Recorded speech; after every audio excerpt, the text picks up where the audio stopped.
This meeting is being recorded. Good afternoon, ladies and gentlemen. Welcome again to our KNH-UoN webinar.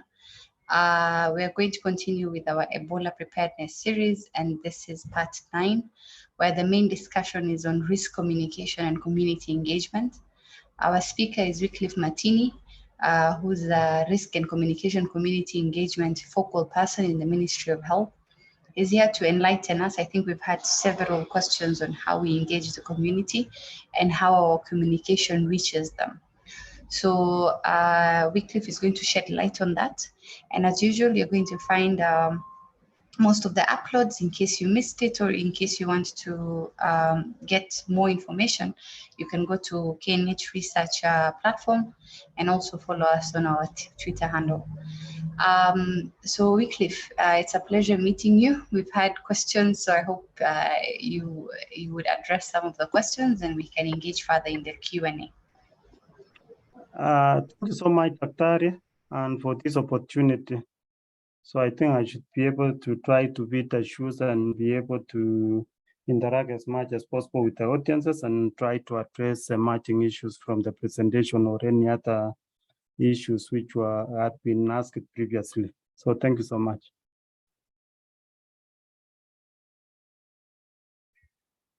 So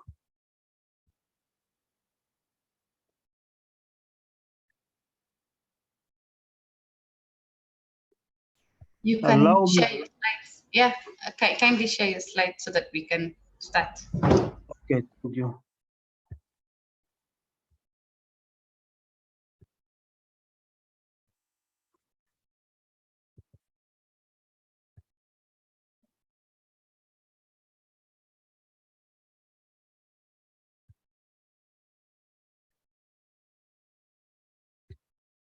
I hope it is visible.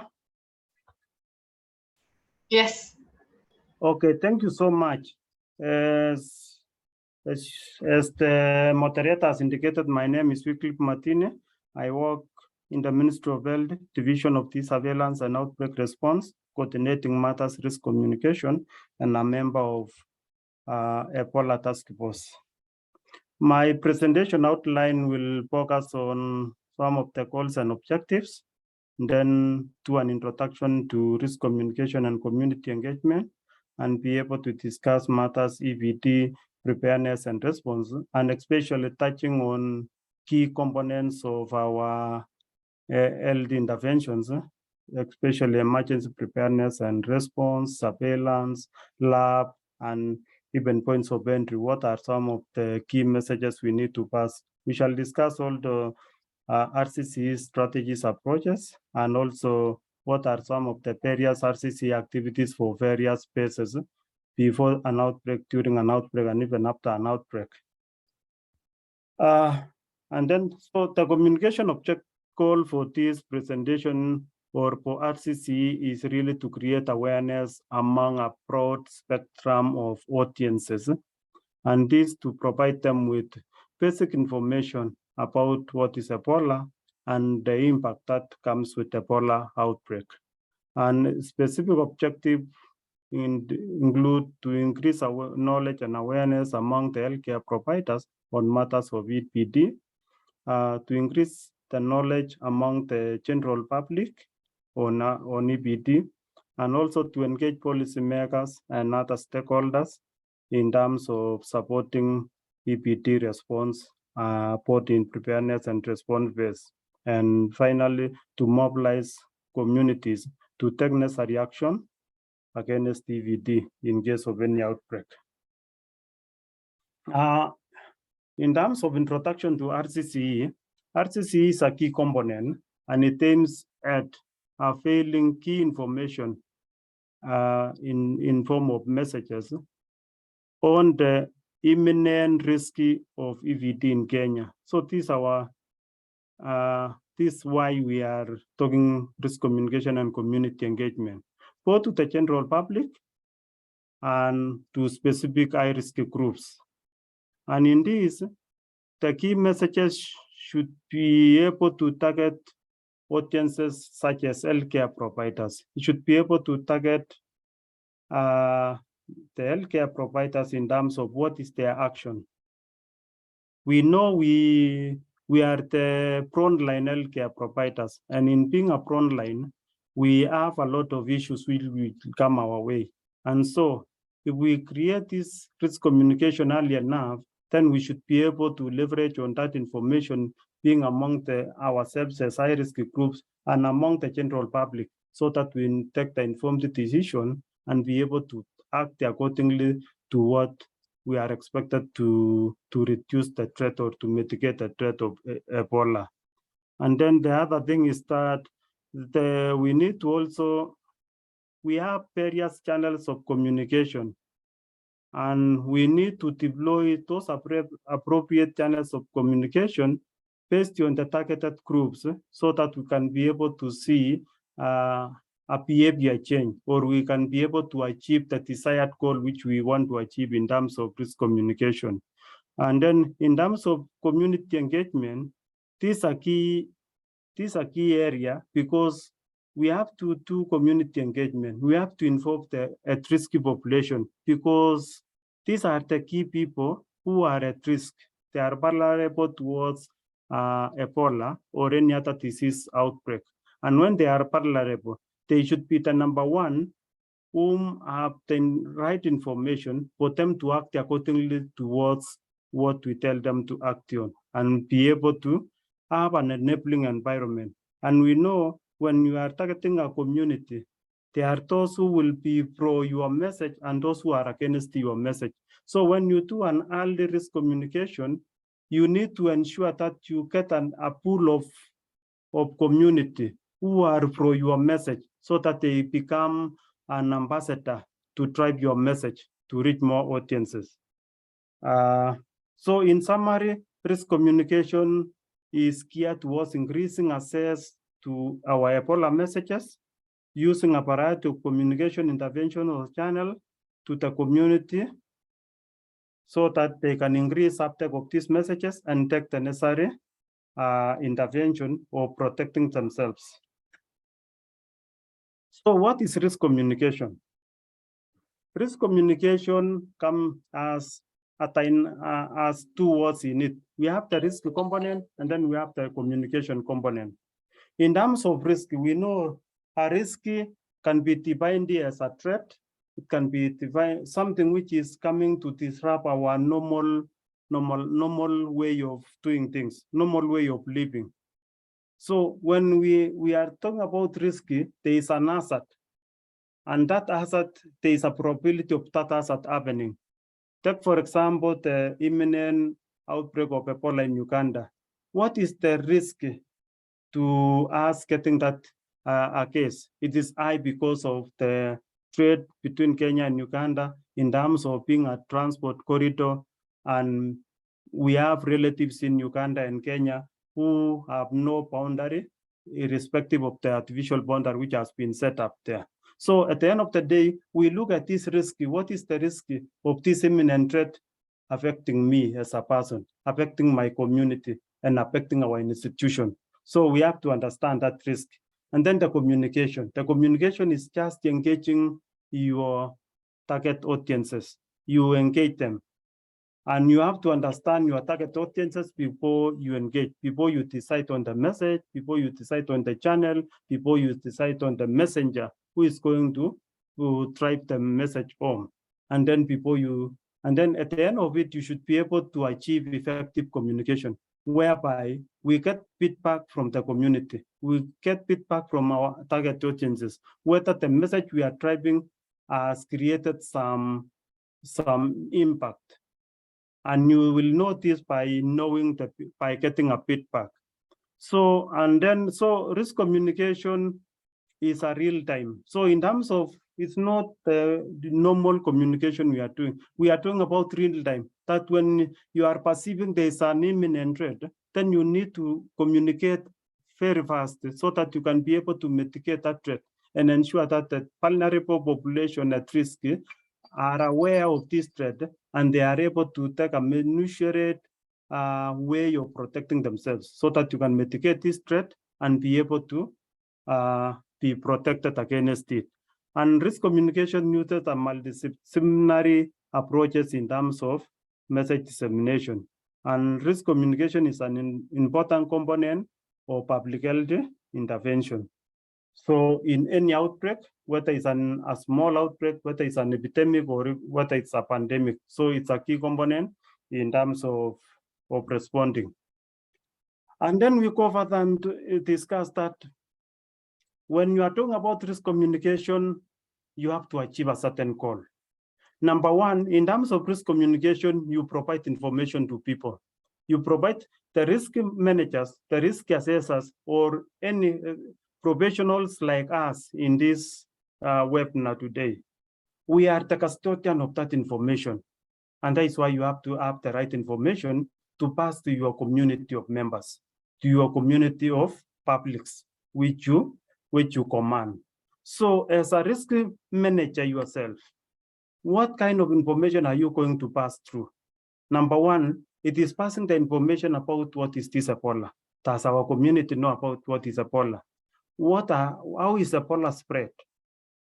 How can I know someone or myself I am suffering from Ebola? So I have to understand the signs and symptoms. And then finally, I have to understand how can I prevent myself, or I can protect myself as an individual, protect my community, and then protect the larger public. So the key thing in terms of risk communication is providing information to the vulnerable community.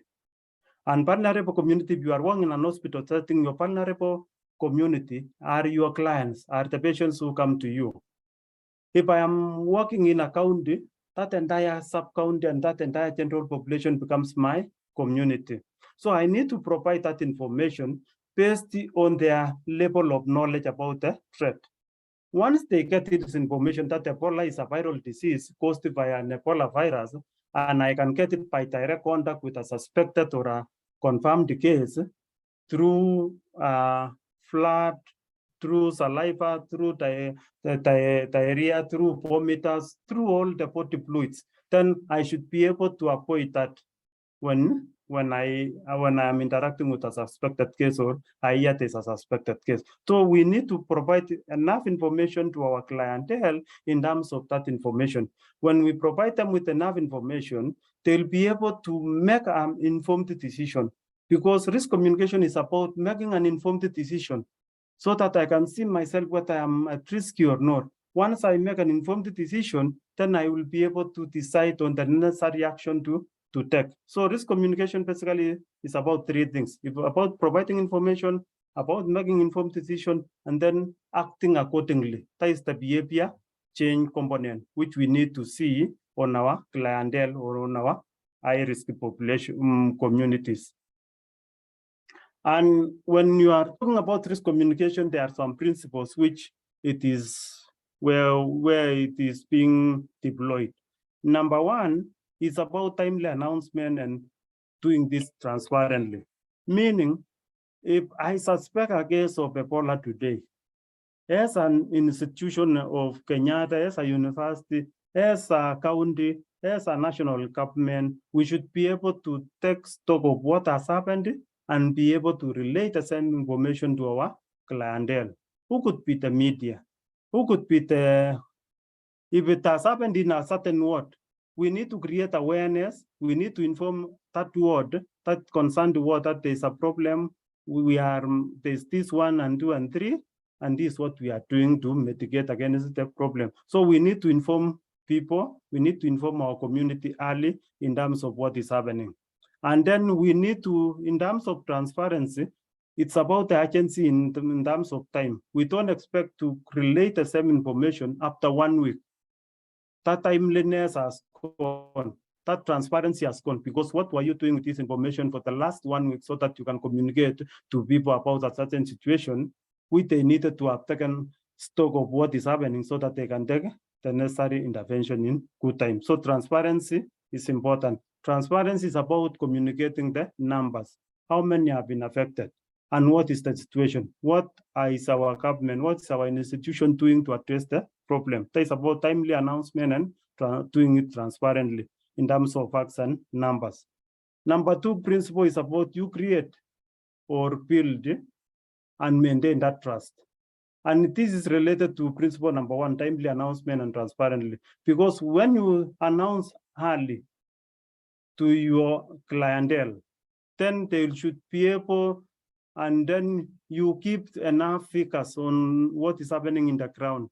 Then you gain that trust, so that at the end of the day, when there is anything happening at the community level, you will become number 1 source of being called and asked, is this true of what I am hearing?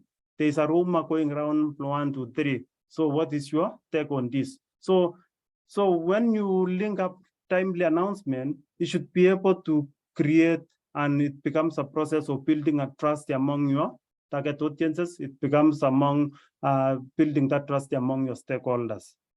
And then related to that is listening to the community, listening to those people who are at risk. If it is about a certain word, and it has been indicated that is a now suspected case, what are those clients within that word saying? What are the clients within the institution say? What does the larger community say about Ebola? So we need to take stock of what the theories and those in an imaginable, both imaginable and unimaginable views of the community and our client, so that we can address those views. Because when we don't address these things early enough, they grew into a very big monster, which becomes we deploy a lot of resources in terms of addressing those issues like rumors, among others, because those rumors is generated in a way a community shares information, and they lack a way of getting feedback, getting accurate information about what is circulating in the community. So listening to them and then responding respectively to what the community members are saying, and responding to the accurate figures and the scenario is the key thing to do. Number 4, once you have done all this, you need to have a plan of action. How are you going to intervene? How are you going to deploy your mechanism to your strategies? So you need to have a plan. What are some of the high-risk behaviors of Ebola in this community? What key things do they do?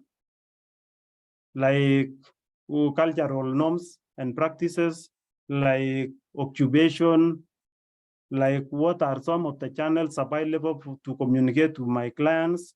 All that you need to put up, and then you develop an objective, a behavioral objective on how to address the behaviors, risky behaviors, which is likely to drive the outbreak or to amplify the outbreak in case we get an outbreak. For example, the ongoing cholera outbreak in some of the counties now. What is the risky behavior? Is it because people are not boiling their water? Is it because people they eat a lot of food in the makeshift areas of their working place? When you drive through Nairobi, you can see some cooking site. Is it part of the risky behavior which our people are exposed to? And this can be known by doing a rapid assessment within among your target audiences, so that you can understand the behaviors which is being practiced, which is likely to be a part of your behavior aspect. And then now this is all these ideas which you get through a rapid assessment, you get through mapping of your stakeholders, mapping of your community groups, then you can put it in terms of a plan. And we shall see towards the tail end of this presentation, we shall see a sample plan. And finally, ensure equity.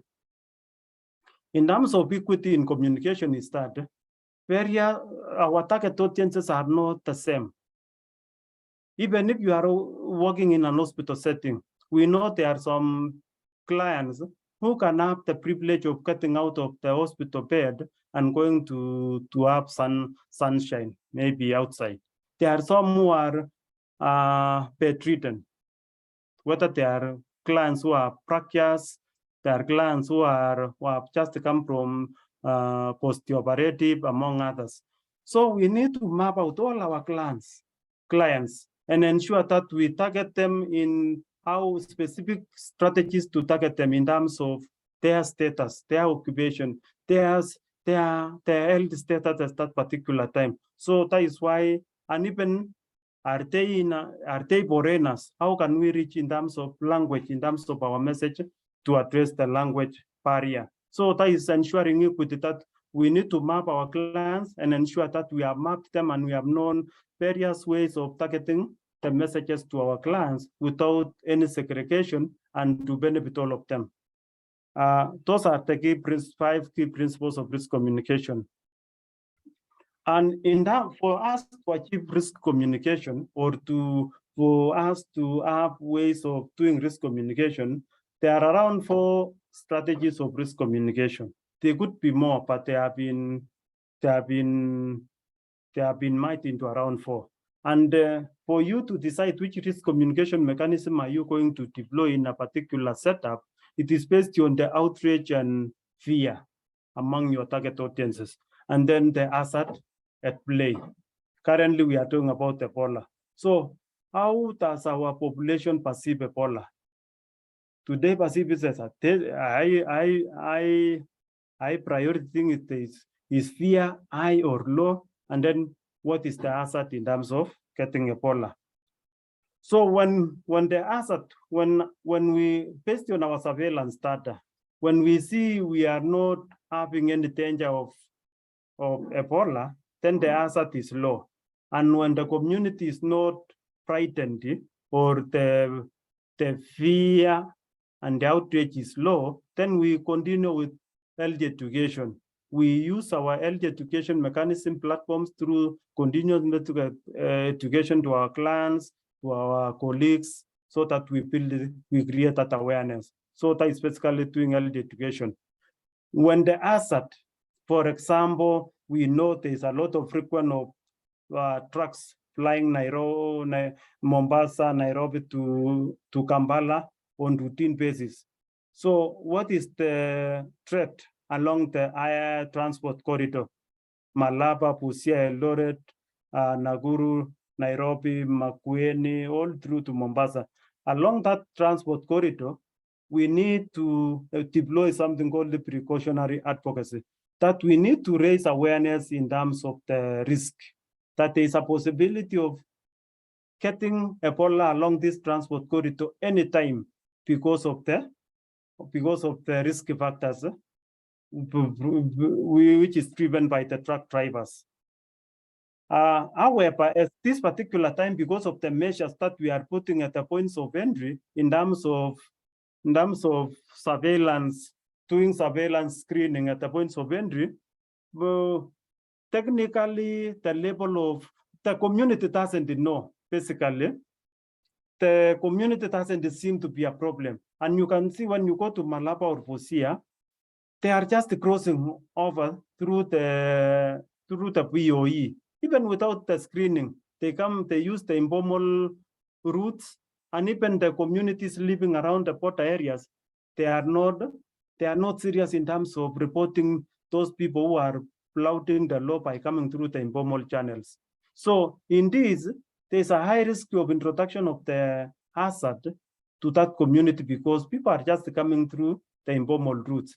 But the community influencers, the community leaders doesn't take care. So that is where you need to deploy precautionary advocacy to just engage them and raise the emotions of these community members at risk, that they need to be vigilant, because anyone they are engaging from those high-risk areas are likely to bring the disease, so they need to be aware and report all these cases. So you need to raise the emotions of these people.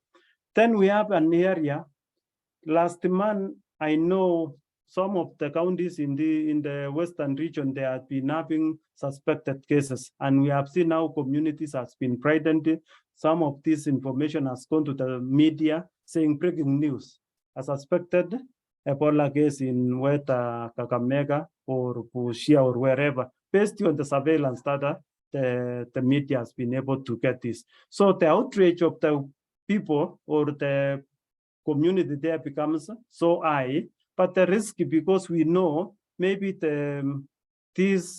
maybe some bleeding from the vaginal area or from the nose could have been something unrelated to Ebola. But here, because of the awareness, the community know, they are frightened based on now the presentation of that specific case is. So that is why we need to deploy outreach management. We need to calm the population down. We need to provide facts in terms of that specific case. Why is it not Ebola? And what are you managing as healthcare providers? We are managing this and this because it is this, and it is not this one, so that they can calm down and be able to be reassured. The other component strategy is crisis communication. Crisis communication works best when the population is outraged. There's a lot of fear about the hazard. And imminently, based on the surveillance data and the work we are doing, they start hazard within us. There's maybe that was in March 13 of 2020 when we reported the first case of COVID-19. That is where crisis communication was deployed, because now we have COVID-19 here has been reported. The whole county is frightened. What next? The whole community is talking about we are going to die the next minute. People get just a slight cough, they run away, they are running to the facility. So we are getting all of our facilities getting congested because of the imminent danger of that hazard. So we need to reassure people, we need to inform people what steps they need to take in order to protect themselves, and then we need to give specific short messages in terms of how they can focus on mitigating the risk which is getting them. Thank you. Next is, I will jump this because that is what I was discussing. Slightly let us discuss in terms of community engagement. And when we talk about community engagement, we are saying that community engagement is that process whereby an organization or individuals develop a long-term relationship with the community where they are in. And when you develop this long-term relationship, you work with them, because the key thing here is ownership of what you are doing. So you need to ensure that you work jointly with the community so that you can achieve the collective vision of the community and about your program. And it is about ensuring that you have moved your community to a better change. So based on the risk factors you get when you do a risk assessment, or based on some of the issues which you are seeing, which is bedeviling the public health intervention, then you create a program of addressing some of these risks, and you jointly work with the community. And it is a key component, because every intervention, the community has to take precedence, because that is where all the actions occurs. And when we talk about community engagement, it is central to our intervention, because number one, all diseases, all outbreaks will occur at a community. And for you to stop that outbreak, you need community compliance, you need community support, you need community involvement. So that is why community engagement becomes a real thing to participate. And community participation is a key role which has been documented even in our constitution. So at the end of the day, for you to do any intervention, your community participation takes precedence. And that is why in the 4 points or 5 points is talking about everyone has a right to know about what is happening, the risk which is facing them. Number two, most diseases have a cultural aspect, and therefore communities must be engaged for a desirable change. Culturally appropriate information. At the end of the day, depending on how my setup in our culture is, which kind of tracing do we take? How do we intermingle? So when you are developing your messaging, you have to put the center stage your community, because the whatever products you are producing, it has to be culturally accepted. And action is to be taken, because no action will be taken by a community. It has to start with a community, it has to start with a family, and then the larger community. Once you have mastered the motivation and acceptance of an individual, then it will radiate to a family and then the larger community. And then you will build a critical mass of acceptance to your messaging. That is why community engagement becomes a key intervention. And when you are doing community engagement, you have to deploy social mobilization. And then social mobilization, it's using the community networks, because human being is a social being. And then you have to use, if you are to reach this human being as an individual, as a family, or as a community, you have to identify which networks they prescribe to, which networks is connected or linked to this individual, so that you can be able to penetrate and you understand the channels of communication on how to reach them, so that at the end of the day, you are able to address all emerging issues. So social mobilization is about interpersonal communication at individual level, at community level, and also at a societal level. So in terms of community social mobilization, you use, and this is very critical, because when you use social mobilization, you use door-to-door engagement. You do community dialogues, you do community barazas. Here, you are able to get real-time information from the community. You are able to address some of the issues coming from the community. Like in our hospital setup, the CMEs, which is done in the MCH clinic or in any clinic, it's very important when we do this in the morning, and then we provide this information to the community.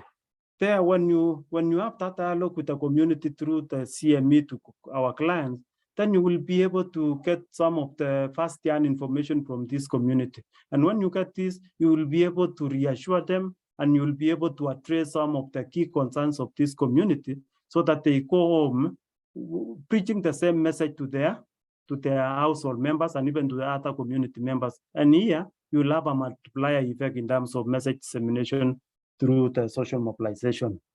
And social mobilization also, you can have public address. We can have public address either mounted in a vehicle or using a megaphone, having a community volunteer, a chair, or even a public health officer or a public health professional going around the community, providing those key messages, part of social mobilization.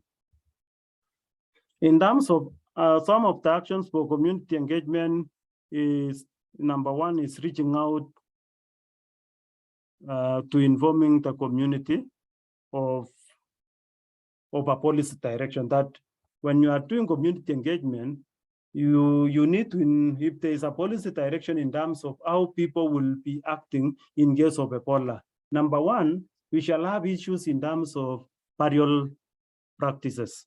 We shall have strict, maybe adherence to some set SOP in terms of burying our loved ones. So what will be the implication to the community members when you tell them that if you are a Muslim and you are not going to wash the body of that departed relative, what is the implication? So that is how, so it is supporting us to engage the communities early enough in terms of providing information on what the necessary institution or government is directing us to do.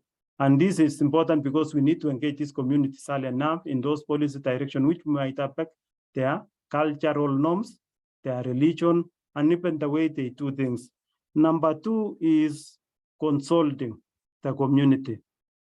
And because of that process of community participation, we need to consult them. When we want to do a certain intervention, we need to reach the community, give them the information, tell them we want to do 1, 2, 3. We need to orient you on terms of Ebola. We need us to change the ways of maybe sending off our loved ones in case of an infectious disease. How are we going to do this to benefit our community and even to benefit us by protecting ourselves from harm from this infectious disease? So you consult them and agree. And then involving them is still another word, and also collaboratively with working with them. And then at the end of the day, shared leadership is key in community engagement.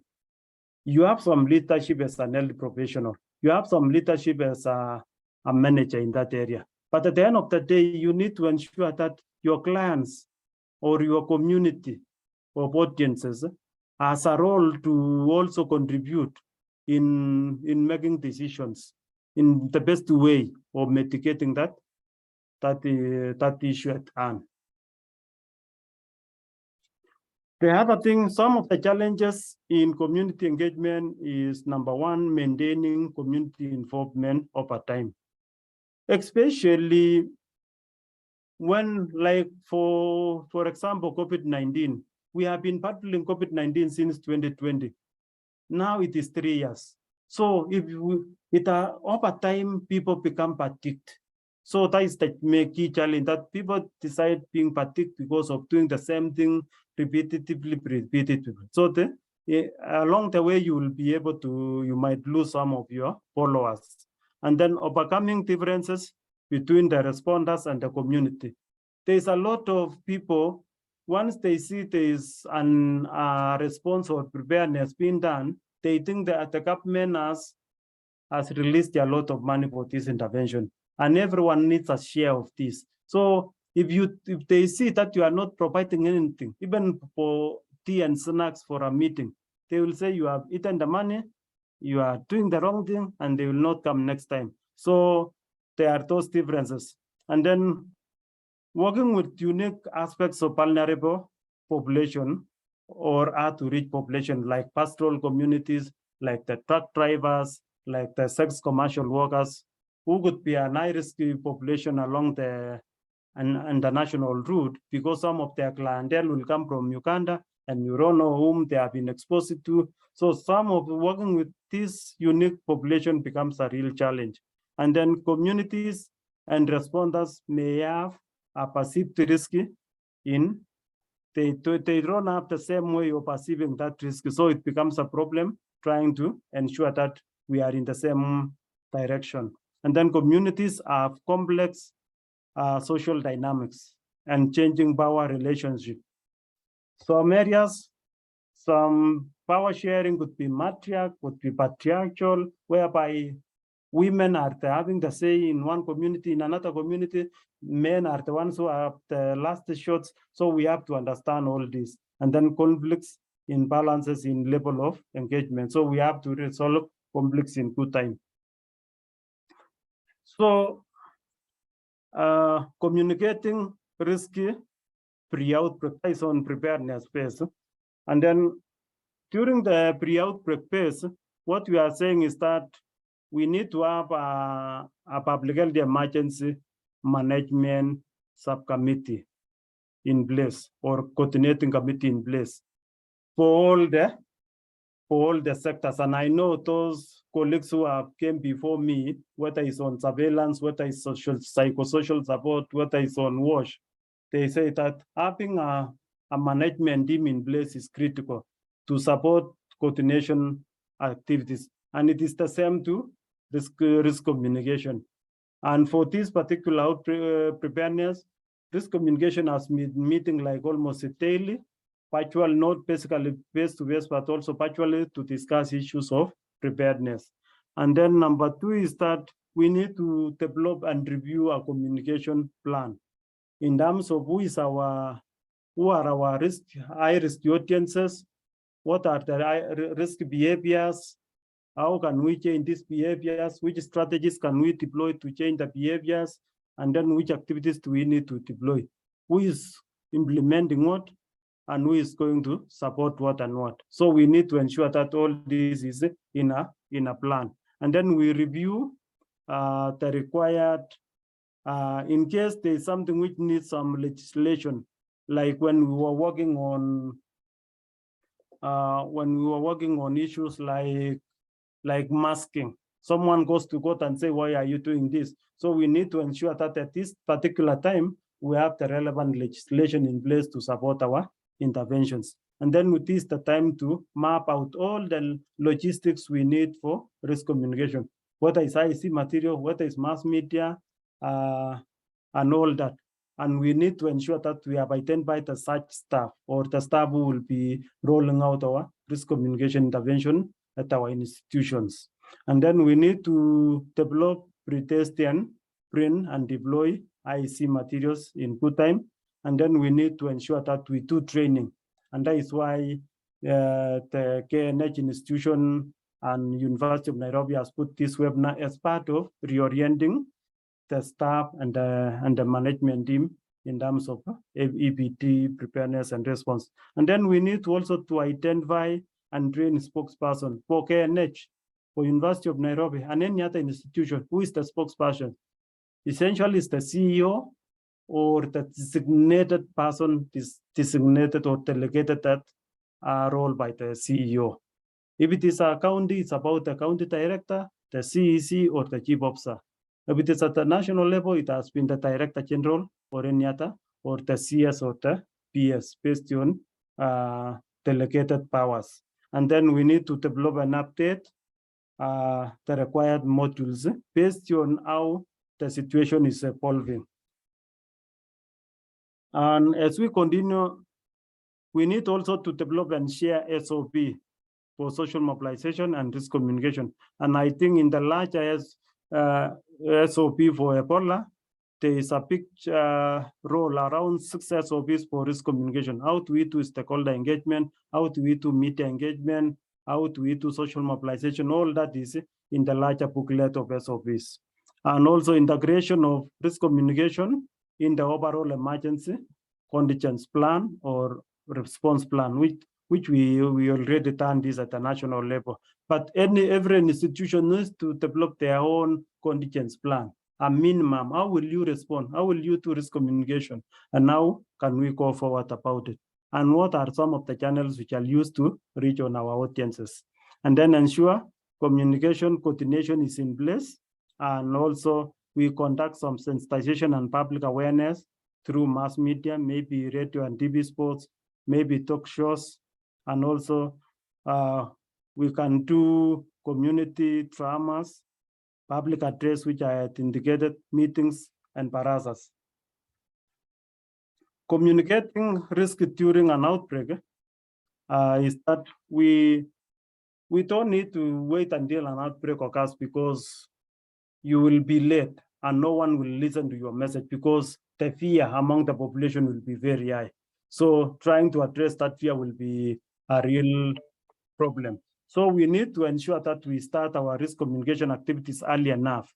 And this should now, during an outbreak, we need to be proactive. We need to have more regular messages and more intensive messages. So early and regular communication of advice and guidance to the high-risk population is very key. And also we need to encourage the public to adopt protective behaviors based on and the advice the professionals are providing. And this should be able to reduce any confusion and any fear and any rumors.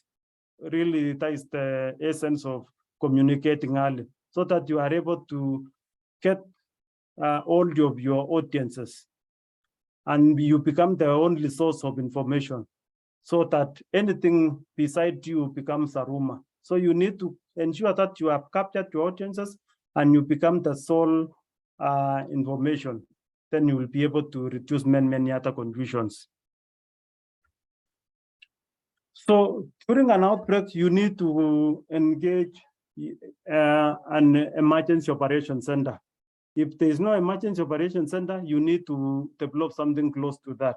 That there should be a coordinating platform. There should be a place whereby all of us are able to coordinate one message to all our stakeholders. So we are the sole coordinating arm of the outbreak, and it encompasses all other players, whether it's surveillance, whether it's WASH, whether it's risk communication. We have to be coordinated from one specific area. And we need to ensure that when we are communicating from this arm up of coordination, the messages has to be consistent. It has to provide what to be done with the current situation, what we are doing, and what action we need our audiences and our community to do.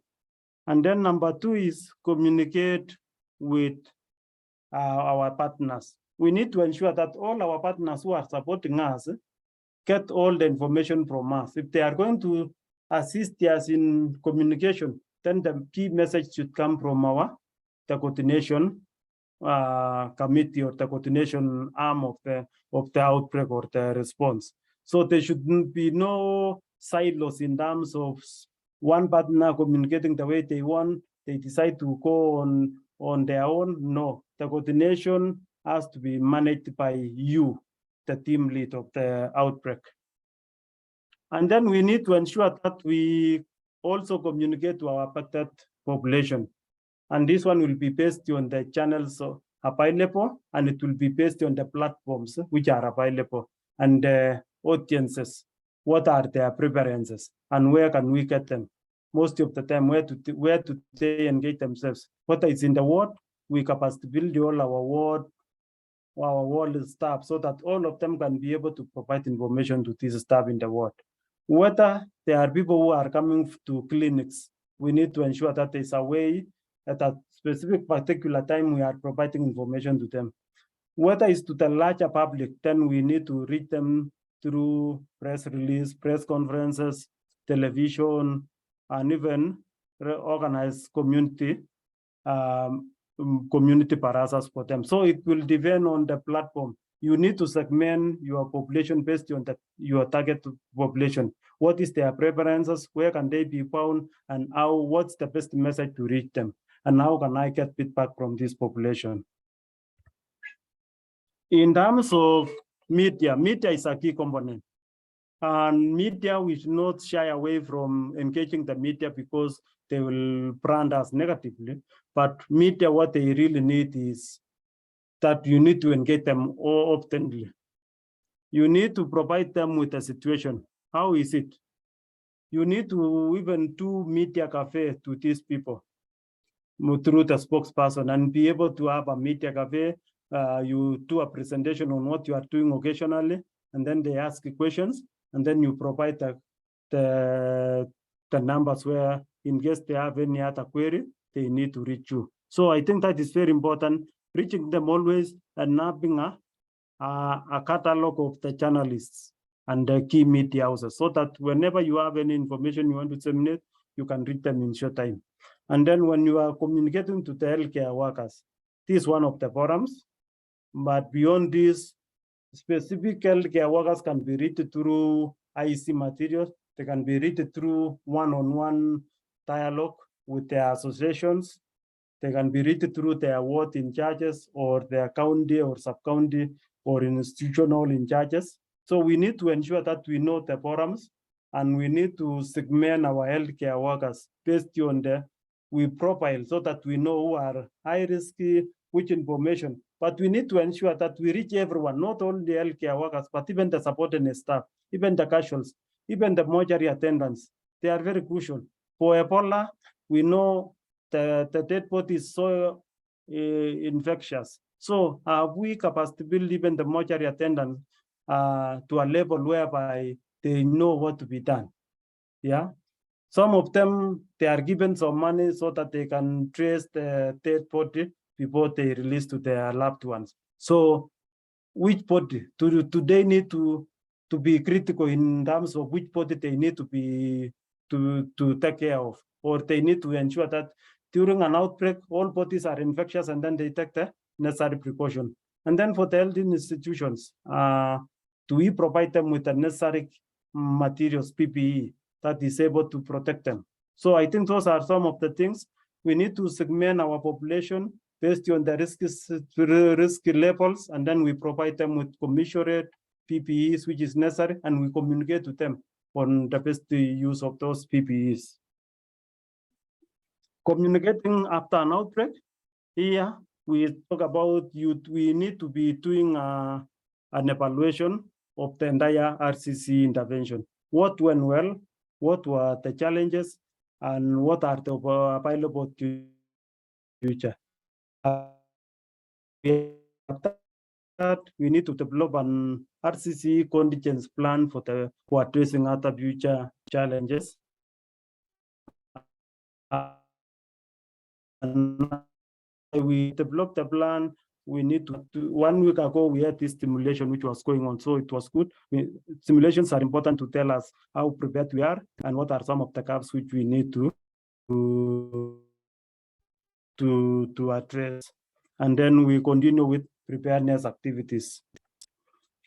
In terms of EVT, RCC preparedness and response for current threat of Ebola, I think I'll jump this one. You can read it's just a checklist for which we are expected to have a recommended communication plan, stroke guidelines for EVT or on RCC. Have you established a coordination structure for risk communication? Have you mapped your stakeholders for risk communication? Have you strengthened the RCC capacities through training? And then have you developed and adapted the key messages for this level? And then disseminated of EPT key messages using multi-channel approach. So basically, this is what we need to do, whether it's an hospital. We need to ensure that we monitor ourselves or we evaluate ourselves based on these questions. And I know at the national level, not done very well in terms of proactiveness in provision of messages for current preparedness. We came as a country 3 months. Nonetheless, I wish to inform all of us in the webinar that the ministry has developed the radio messages. They have developed the IC material in soft copies. Those are posters. We have a brochure. We have fact sheet, even for healthcare workers. We have messages for social media. We have a community social mobilizers guide, and we have even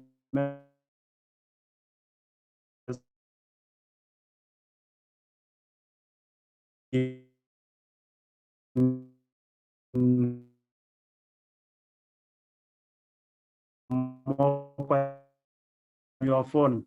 It will take you to a messaging app whereby you will get messages for 2 diseases, for COVID-19 or for Ebola. So you can follow the dialogue on Ebola.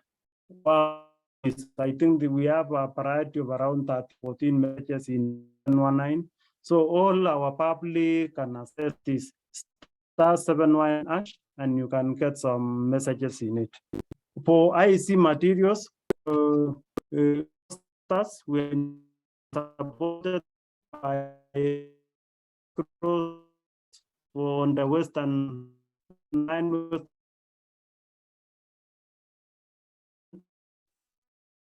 in terms of bringing the material. For the entire country, UNICEF has supported 150 houses. We have always plus prayer, signs and symptoms, and then Kenyatta and other institutions. We are receiving our with all of you so that you can place in some strategic areas. So for various members of our public and communities to assess the messaging. I will go over this because you can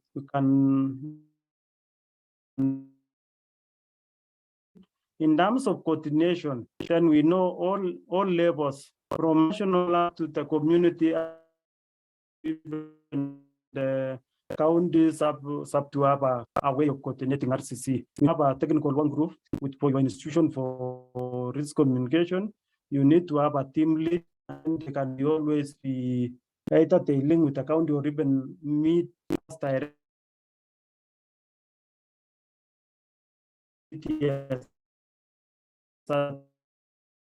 And support them have a means of ensuring that fairness goes well in mission.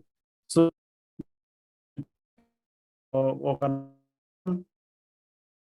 and then more than your organization, other steps whom you work together should be part of the membership. So that in terms of reaching that in procedure, in terms of training, we need some of the terms of preference for the national level. But again, we can look at our level and then we can amend the TORs to suit our level of where we are working on. So in terms of strategic approaches, we have number one, the room and management.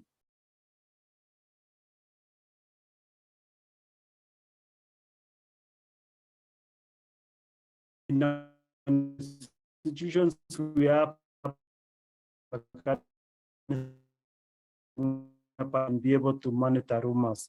Number two is about advocacy, to engage our policy, present even the challenges, and then what are our needs in terms of ensuring that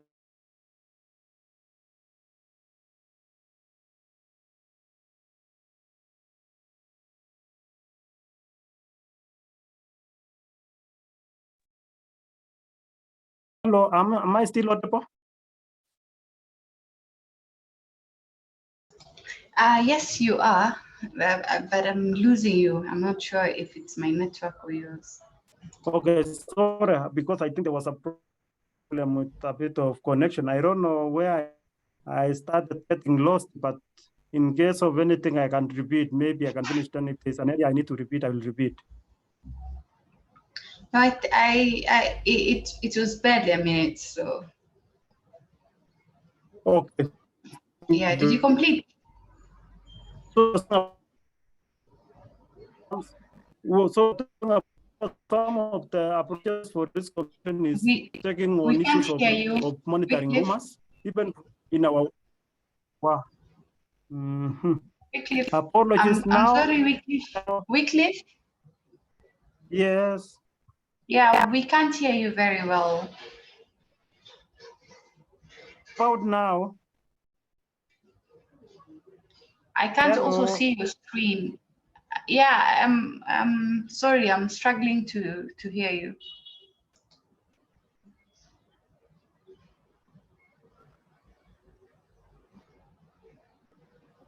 Hello.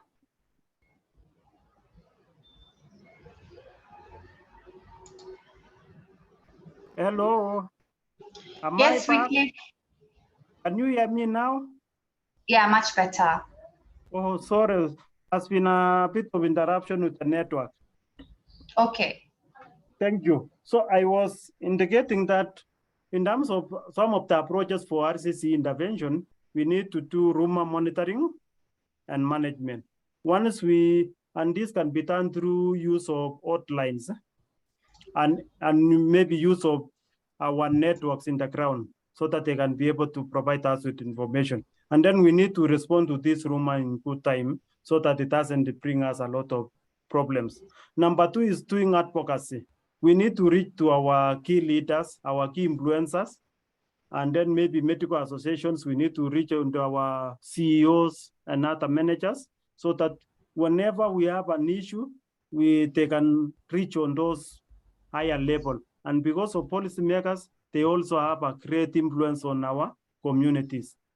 The other third area is use of communication.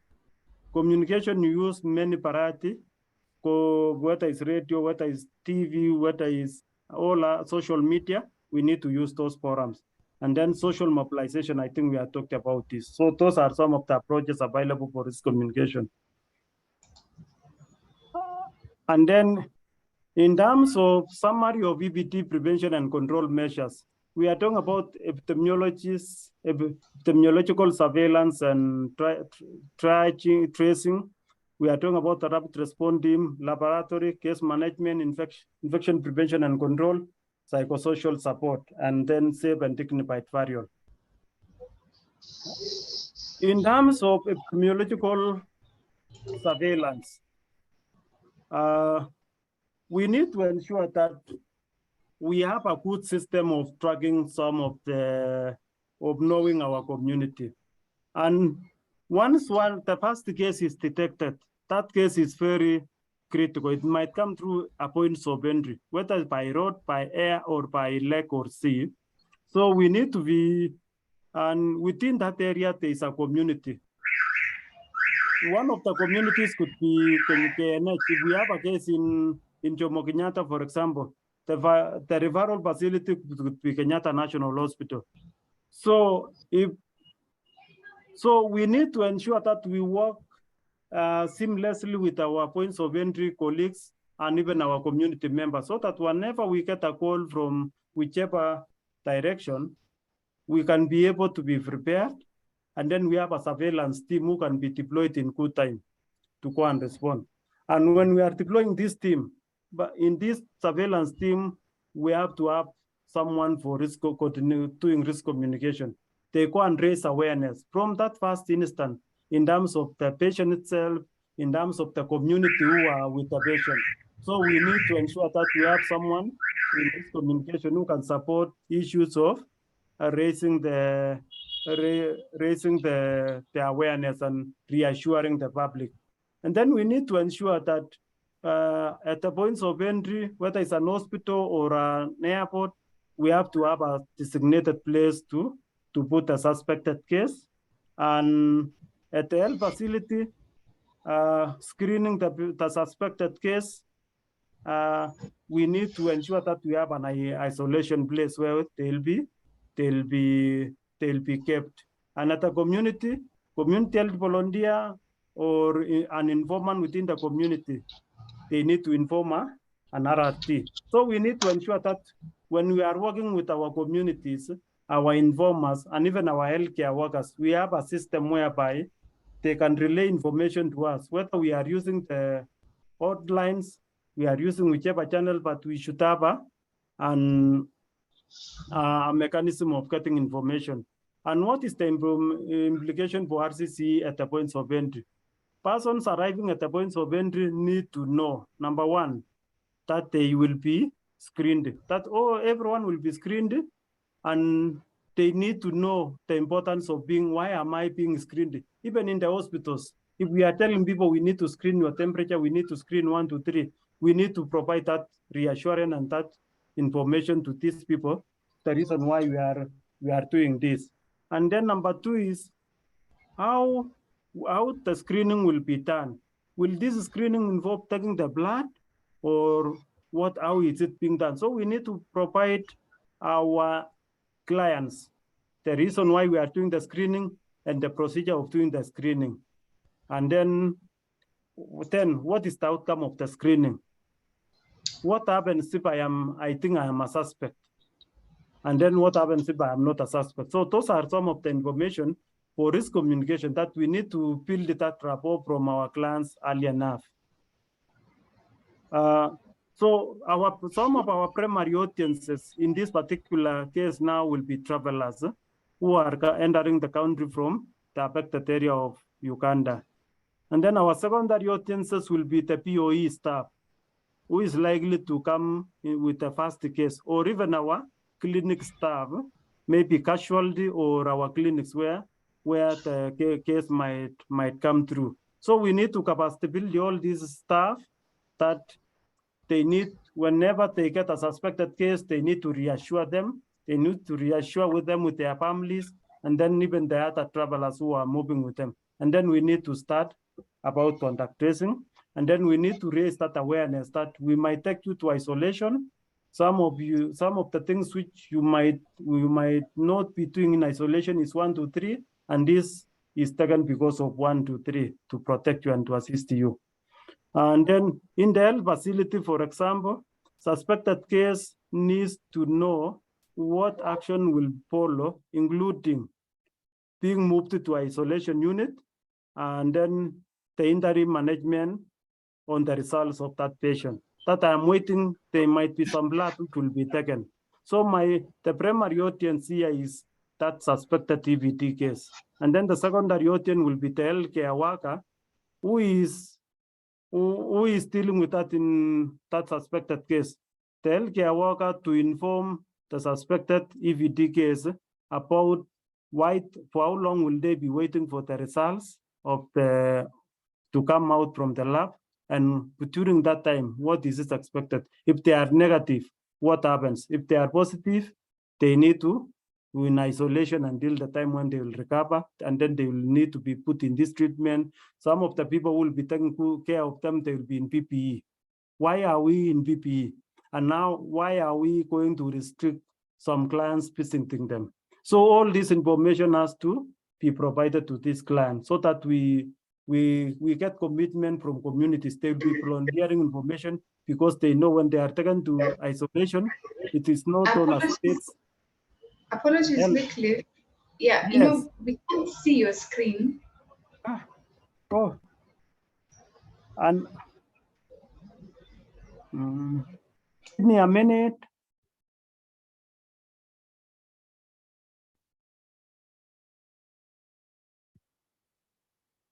Can you see it now?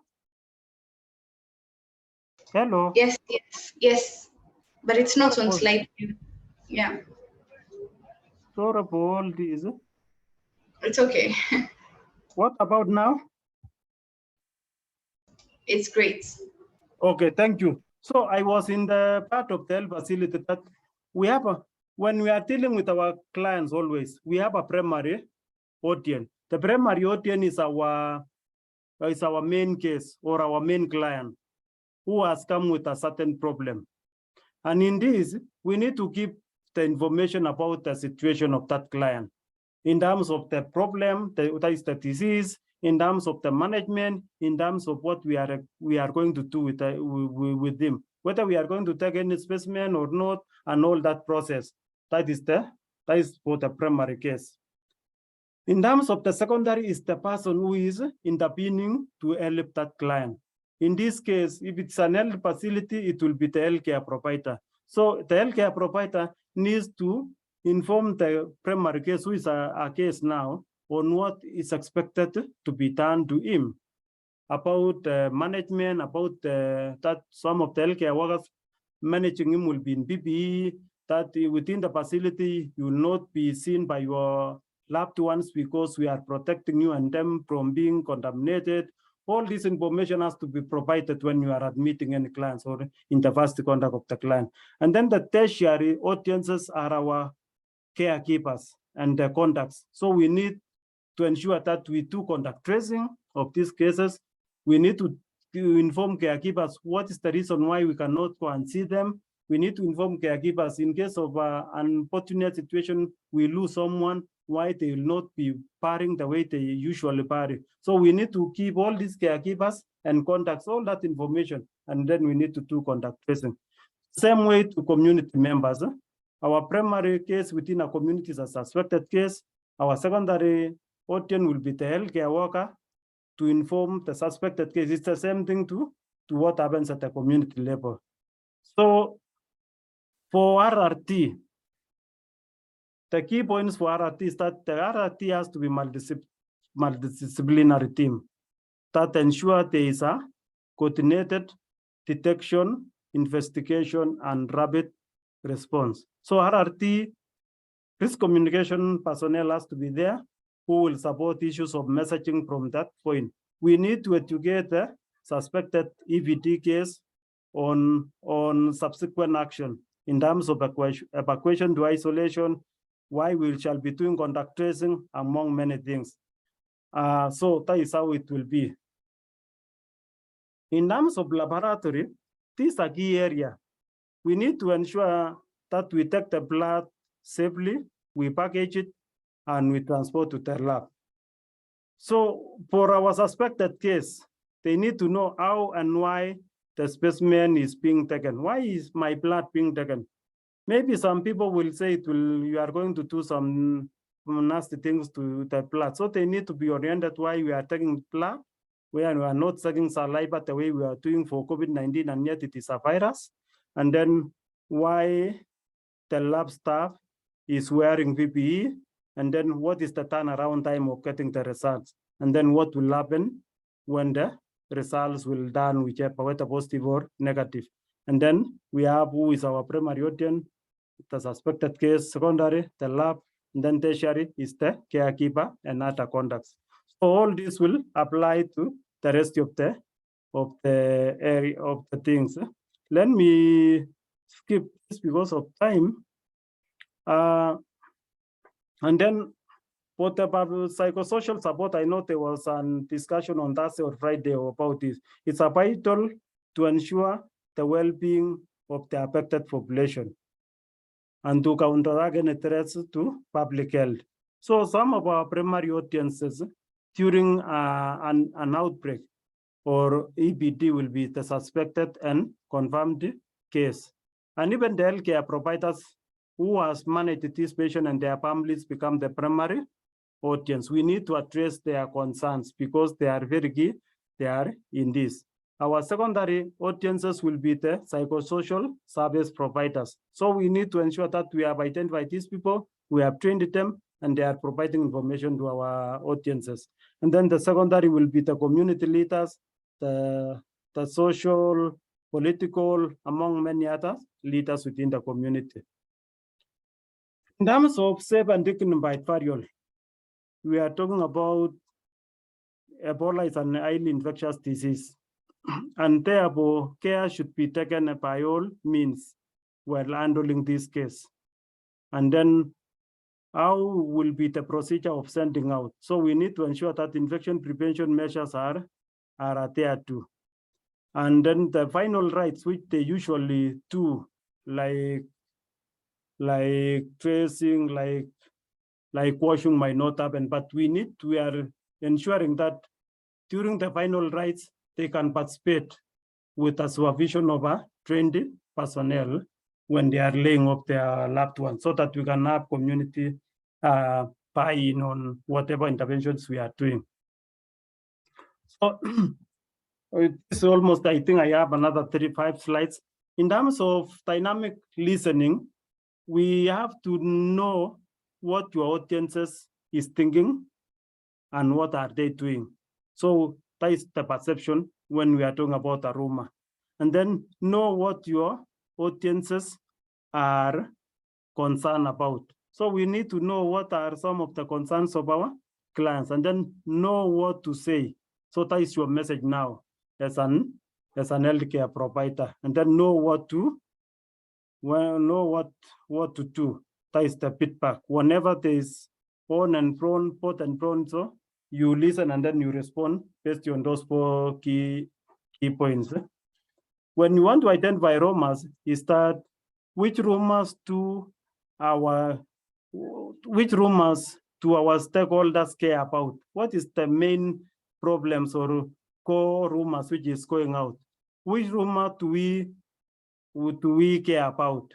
And then how can we find rumors before they spread? And that's why I was saying we need to have a mechanism for tracking rumors, because rumors spread very fast and widely.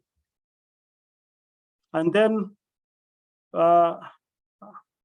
some of the rumors which we care about is the rumors which there is a lot of misinformation, which is going to give a lot of negativity to our interventions.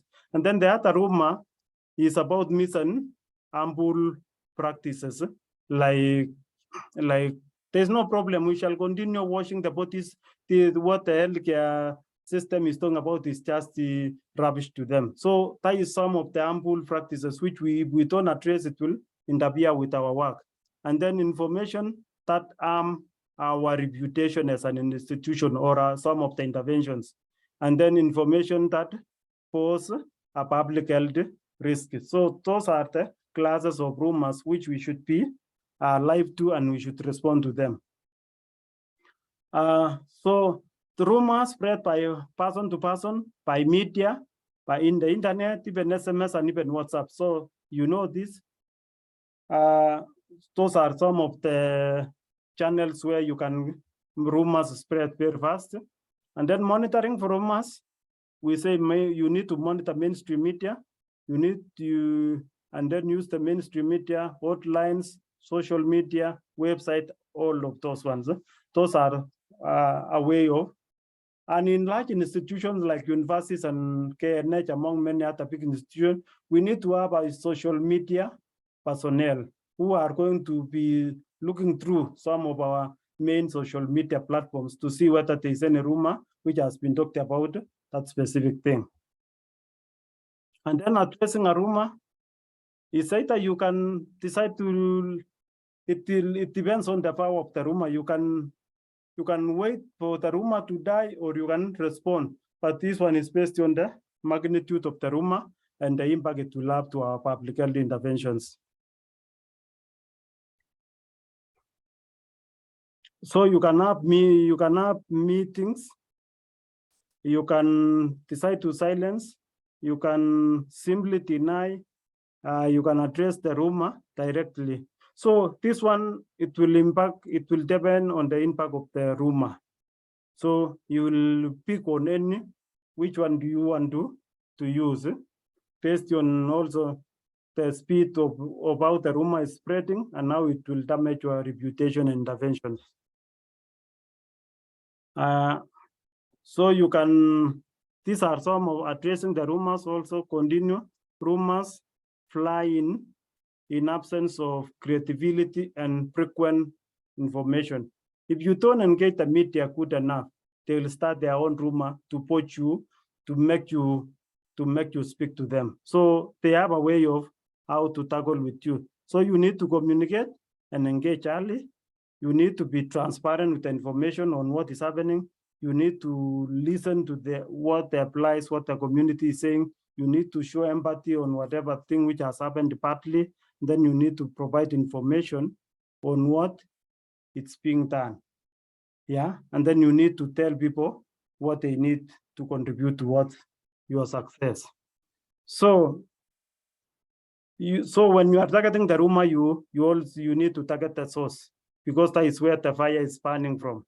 So you put out the forest fire by targeting the source, and then prevent the spread beyond the original source. Don't keep it time. When you keep quiet or keep it some time, it will spread further than where it was. So the first thing is being proactive in tackling the rumor from the source, and then stay consistent with your message and your strategies on how to address them. Yeah. So those are the link whereby we have a rumor tracking system within the ministry and also UNICEF. I'll be sharing this presentation. I think you should be able to see the link whereby whenever there's any rumor which you think it's good to report, you can go into that link and report to us.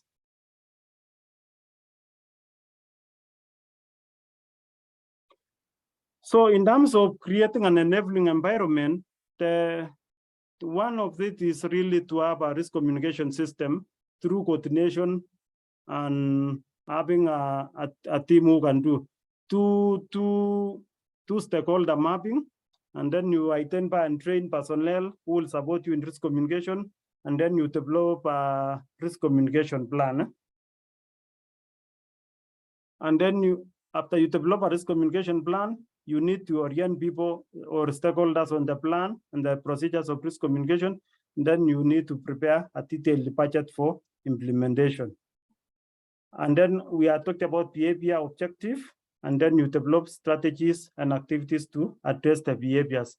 And that's a sample communication plan where you have the strategy, you have the strategies to use, we have product activities, you have materials needed, implementation, indicators, budget, and timelines. So that is a plan like any other.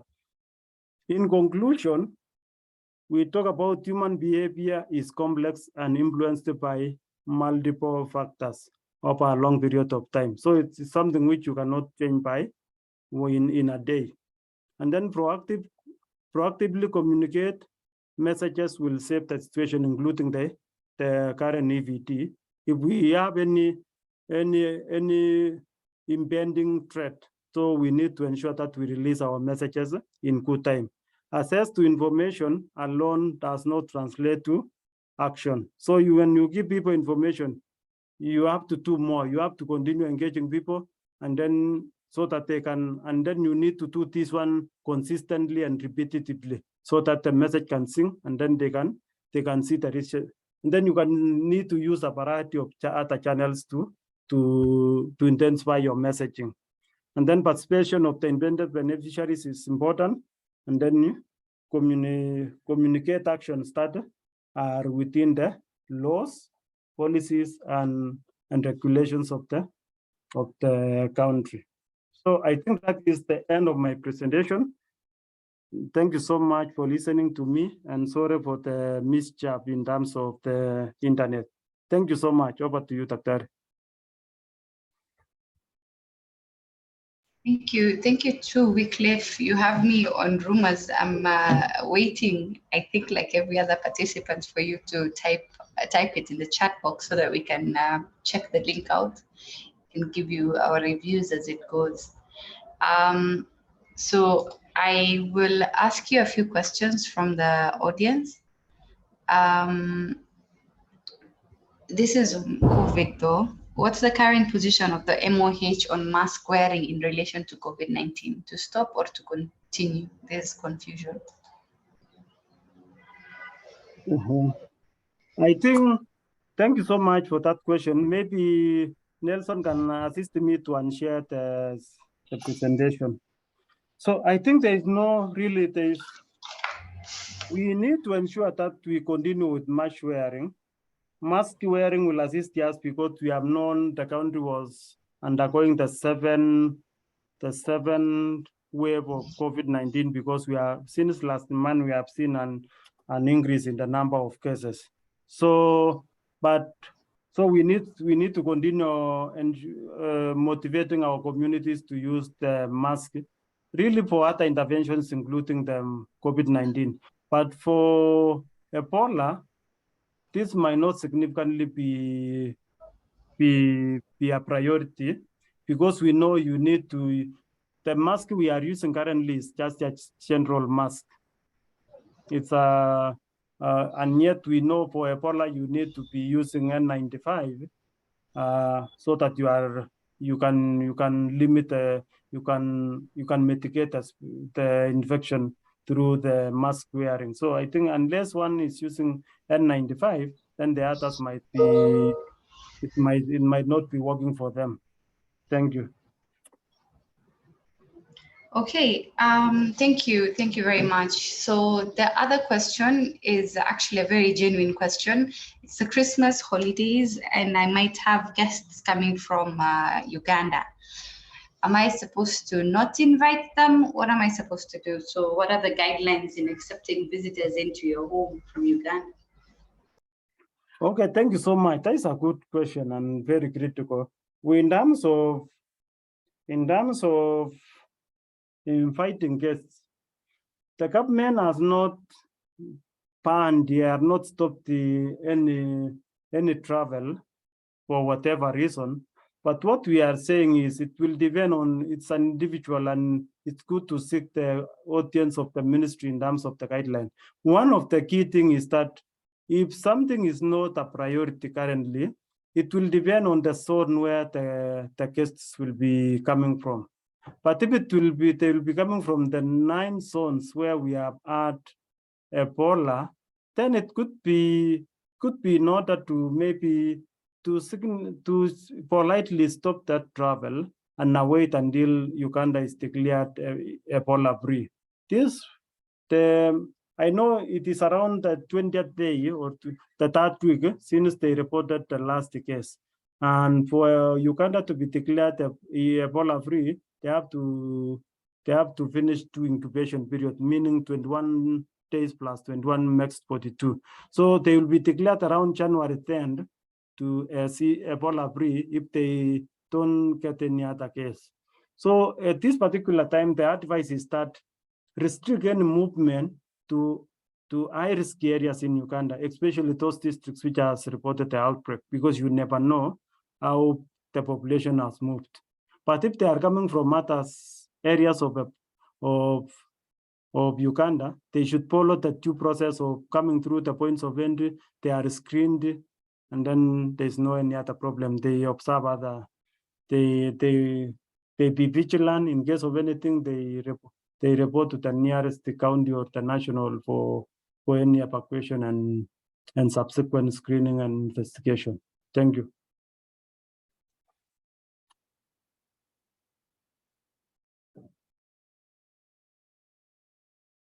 Dr. Yeah, sorry, I didn't realize I was on mute. So we do not have official communication to bar people from Uganda, from the Ministry of Health.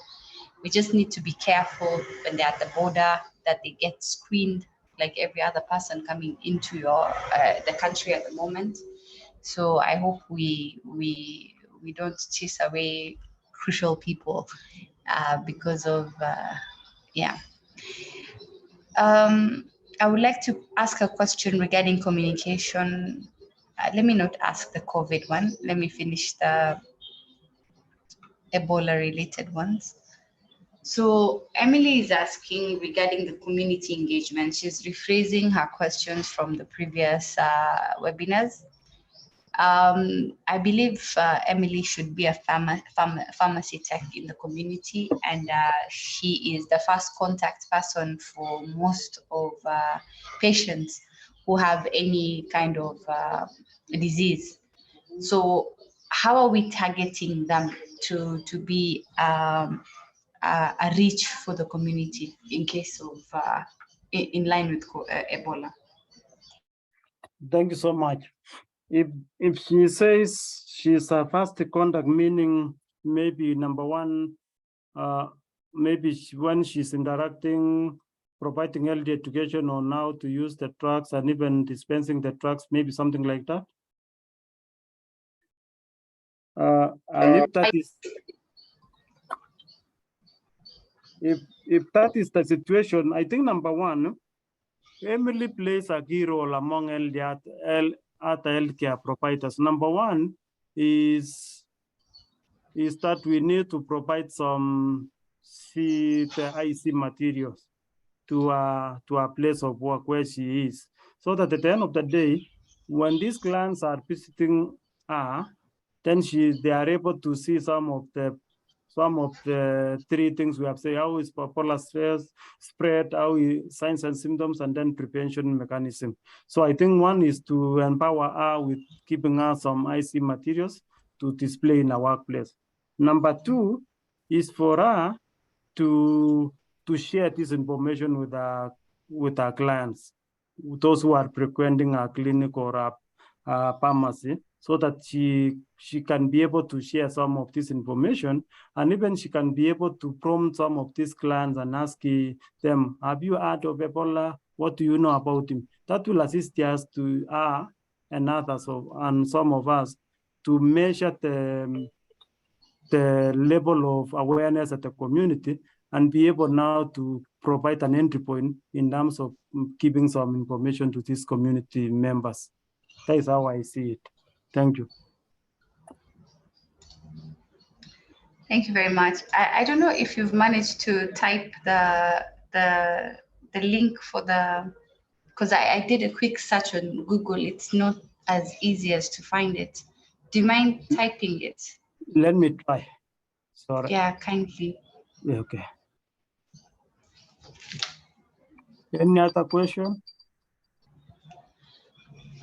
I don't see any other question regarding Ebola on the screen. However, there was one on communication for COVID. How is communication for COVID-19 done? How is done? Mm. Number one, currently, things which we are leveraging on is really to emphasize on people to get tested, to get vaccinated. In the last like 40 days, we have been doing an RRI with all the counties and trying to train them and do micro mapping, whereby we are doing micro mapping to ensure that we are able to get those populations who have not been reached with messages and with vaccines, so that we can be able to deploy the vaccination. So that is something which is going on right away. And the ministry was targeting at least 27 million Kenyans to be vaccinated before the end of the year. That is by 31st December.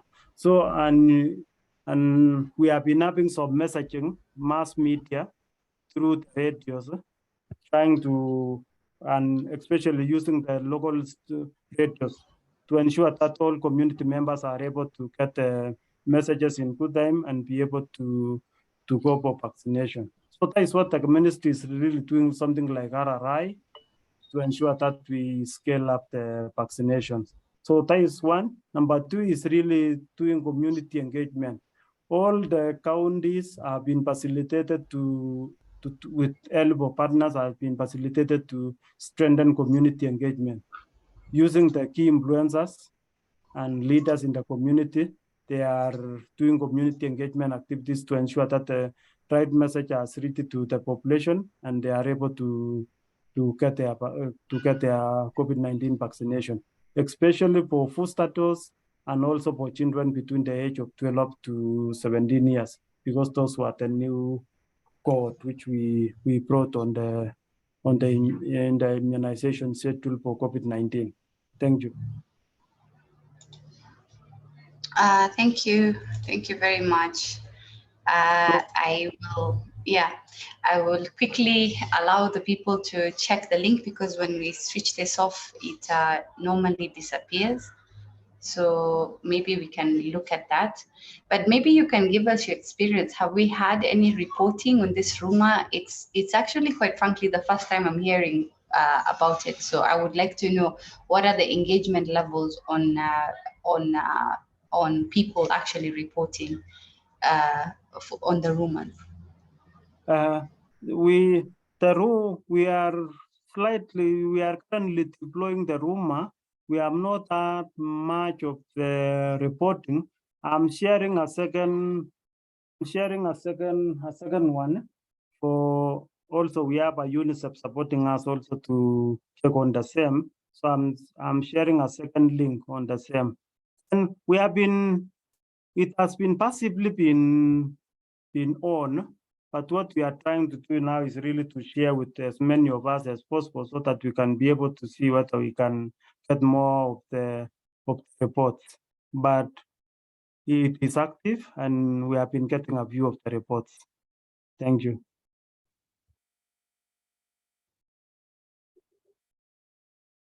Sorry, thank you very much. At least I'm in, and it seems like it's working. I'm waiting for the other one. Yes. Other than that, I'm curious, whose responsibility is it to dispel information in the social media world?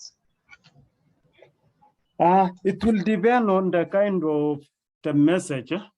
It will depend on the label and the strength of the message.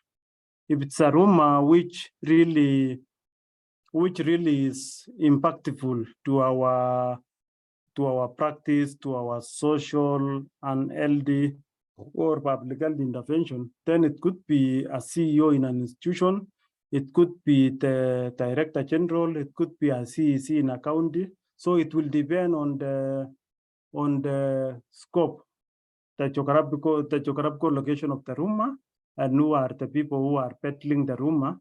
And if it is in the social media guys who are manning, and because they are being provided with some key message, they can provide them they can clarify the messaging directly. But if it is some rumor or something in the social media which needs some higher level intervention, then we can draft their press release and release it to the media or to address it. And that is what we have been doing so much during the Ebola time. We could go to the social media, see 1, 2, 3 is happening, then we draft it as part of the CS or SPS or TG press briefing. We put it as one of the key message or as a clarification on the situation. So basically, there is no specific actor. It will depend on the rumor and the strength of that rumor and what is the implication of that rumor. That is what I can be able to say. Thank you.